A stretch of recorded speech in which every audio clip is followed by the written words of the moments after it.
నిన్నటి దినము ఒక మైనర్ బాలికపై తండ్రి అత్యాచారం చేశాడని చెప్పేసి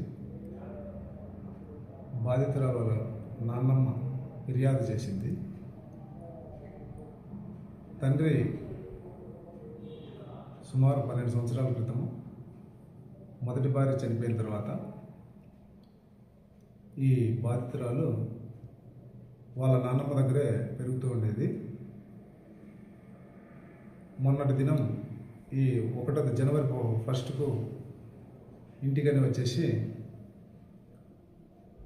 బాలికపై తన తండ్రి అత్యాచారం చేసినాడని చెప్పేసి వాళ్ళ నాన్నమ్మ ఫిర్యాదు చేయడం జరిగింది. దాని మీద ఎఫ్ఐఆర్ చేసినాం, ఫోక్స్ యాక్ట్ కింద.